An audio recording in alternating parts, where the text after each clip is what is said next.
C3112.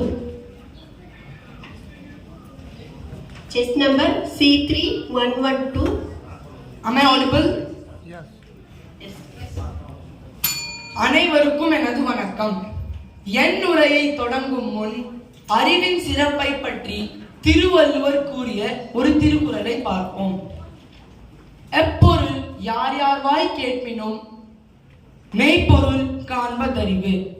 குறள் 423.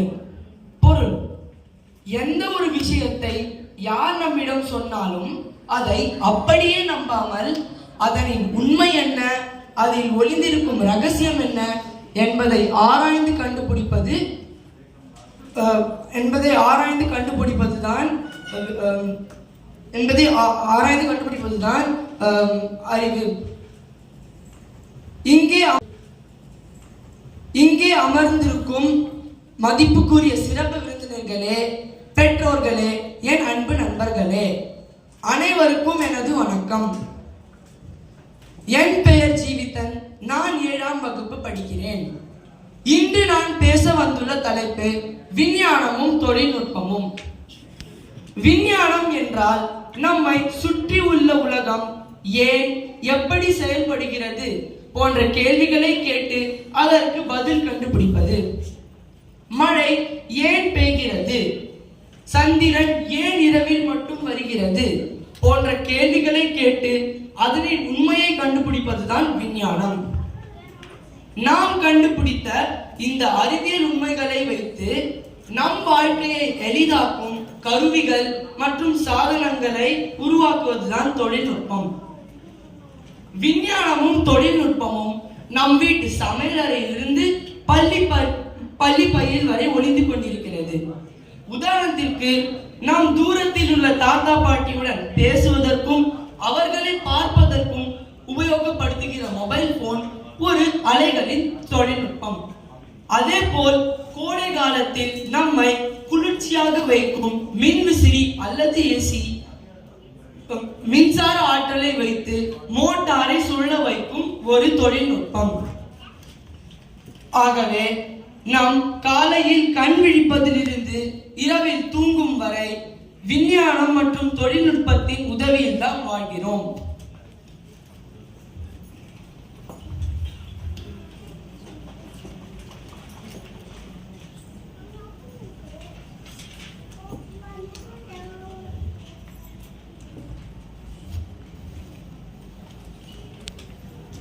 ஒரு நிமிடம் யோசித்து பாருங்கள்.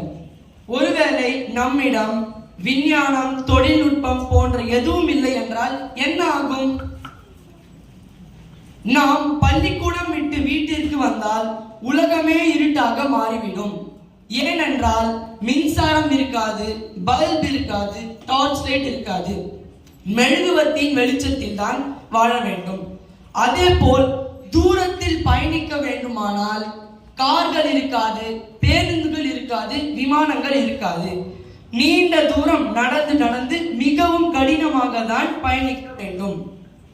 ஆகவே விஞ்ஞானம் மற்றும் தொழில்நுட்பம் இல்லை என்றால் நமது வாழ்க்கை மிகவும் கடினமாகவும் பொறுமையாகவும் செல்லும். இப்போது நம் உலகம் இன்னும் வேகமாக முன்னேறிவிட்டது. அதனின் புதிய சாகசம்தான் AI அல்லது செயற்கை நுண்ணறிவு. AI என்பது கம்ப்யூட்டருக்கு மனிதனை போல் யோசிக்கும் மூளையை கொடுப்பது. AI நமக்கு எப்படி உதவுகிறது?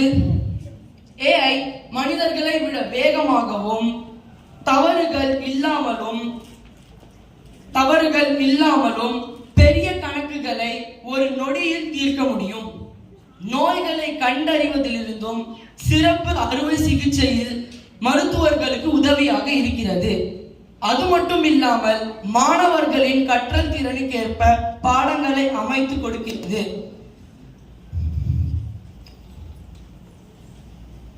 AI மூலம் நாம் மொபைலில் நாம் அடுத்து என்ன சொல்ல போறோம் என்பதை முன்கூட்டி அறிந்து அதை டைப் செய்கிறது. இது நம் வீட்டு வேலைகளையும் கணினி வேலைகளையும் மிகவும் சீக்கிரமாக முடிக்கும் ஒரு சூப்பர் நண்பன். அதே போல் ஏஐயில் தீமைகளும் உண்டு. ஏஐ ஒரு இயந்திரம் மட்டும்தான். அதற்கு சோகம், சோகம், சிரிப்பு போன்ற எந்த ஒரு உணர்ச்சிகளும் இருக்காது. மேலும் அது நம் சில சமயம் தரும் தப்பான கட்டளைகளை கூட அப்படியே செய்யும். உதாரணத்திற்கு எந்திரன் படத்தில் ரஜினி அவர்கள் சிட்டி ரோபோட்டை டிவியை போடு என்பார்.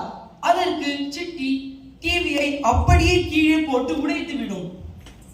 ஆகவே செயற்கை நுண்ணறிவை நாம் சரியாக உபயோகப்படுத்தாவிட்டால் நம் வாழ்க்கையின் மகிழ்ச்சியை இழந்து விடுவோம். இப்போது விஞ்ஞானம் மற்றும் தொழில்நுட்பத்தின் சிறப்பை ஒரு கதையின் மூலமாக சொல்ல விரும்புகிறேன். ஒரு சிறிய ஊரில் கயல் என்ற ஒரு 7 வயது சிறுமி இருந்தாள். அவளுக்கு வானில் பறக்கும் பட்டம் என்றால் மிகவும் பிடிக்கும். ஒரு நாள் அவளுடைய பட்டம் நூல் அருந்து ஒரு மரத்தில் மாட்டிக்கொண்டது. எவ்வளவு முயற்சித்தும் அதை மீட்க முடியவில்லை. அப்போது அவள் யோசித்தாள், நானே ஏன் ஒரு சின்ன கருவியை உருவாக்க கூடாது? கயல் உடனே பழைய ஸ்போக்ஸ் கம்பிகளையும் பாட்டில் மூடியையும் எடுத்தாள். பழைய நீளமான ஸ்போக்ஸ் கம்பியின் நுனியில் பாட்டில் மூடியை பிளந்து நூலை சுருக்கி பிடிக்கும் ஒரு கொக்கியாக மாற்றினாள். அதை வைத்து மிகவும் லாவகமாக நூலை இழுத்து பட்டத்தை மீட்டாள். அவளுடைய இந்த சின்ன முயற்சியே அவளுடைய முதல் தொழில்நுட்ப கருவி. ஆனால்